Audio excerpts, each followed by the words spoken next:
Persidangan hari ini tentunya kami menghadirkan ahli pidana dalam rangka untuk menjelaskan kepada persidangan yang mulia ini dan juga kepada publik bahwa penegakan hukum itu harus berdasarkan due process of law yang benar.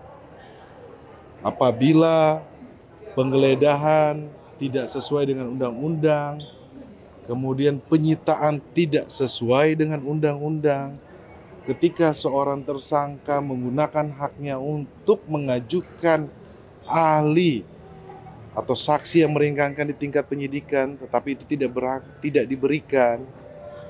Kemudian di dalam penyidikan tidak pernah ada yang menyebut Hasto Kristianto sebagai pemberi uang suap. Tetapi di dalam dakwaan ditaruh seolah-olah bahwa yang memberi uang tersebut adalah Hasto Kristianto. Kita sudah cek saksi-saksi yang dihadirkan. Saksi-saksi yang dihadirkan menyampaikan bahwa sumber uang suap itu dari Harun Masiku. Ini sudah sesuai dengan putusan 18, putusan 28. Kemudian coba dikaitkan dengan chat yang disampaikan Okesip.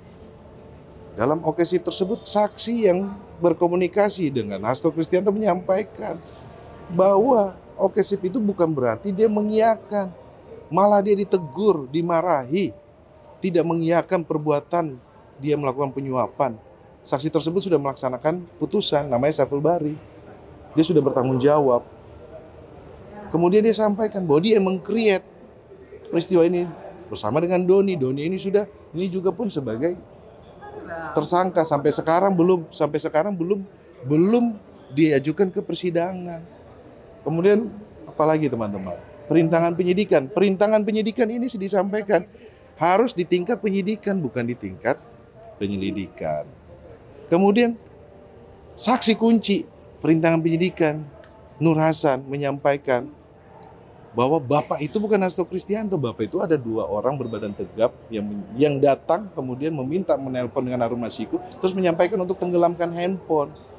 Itu peristiwa di 2019, 2020 gitu loh. Nah, teman-teman, persidangan ini kan semakin terbuka dan buat kami ini semakin menguatkan bahwa memang Mas Hasto ini ditarget dan beliau adalah tahanan politik. Memang persidangan ini adalah untuk mengganggu PDI Perjuangan. Saya pikir bahwa kita harus hormati proses yang ada. Kriminalisasi politik dan hukum seperti ini harus dihentikan, teman-teman. Ini harus dihentikan, tidak bisa kita biarkan. Kenapa? Karena ini bisa kena ke siapa saja, gitu. Kalau prosesnya saja sudah salah, kemudian apa yang mau kita harapkan? Bagaimana dengan rakyat-rakyat kecil, masyarakat luas? Mungkin banyak juga dalam proses pemeriksaan penyidikan karena ketidaktahuan terhadap hukum, kemudian ada aparat penegak hukum mengakali atau membuat proses itu menjadi memberatkan seseorang. Dan ini tidak baik. Tentunya persidangan ini membuat kita belajar bahwa perlindungan hak asasi manusia terhadap seseorang itu harus diutamakan dalam proses penegakan hukum dan proses due process of law. Proses penegakan hukum itu harus sesuai dengan undang-undang. Dan juga jaksa atau penyidik itu harus bebas dari kepentingan. Tidak boleh ada konflik of interest. Apabila ada konflik of interest karena ketidaksukaan atau karena ada faktor yang lainnya, ini membuat proses penegakan hukum ini tidak berjalan sesuai dengan harapan kita semuanya.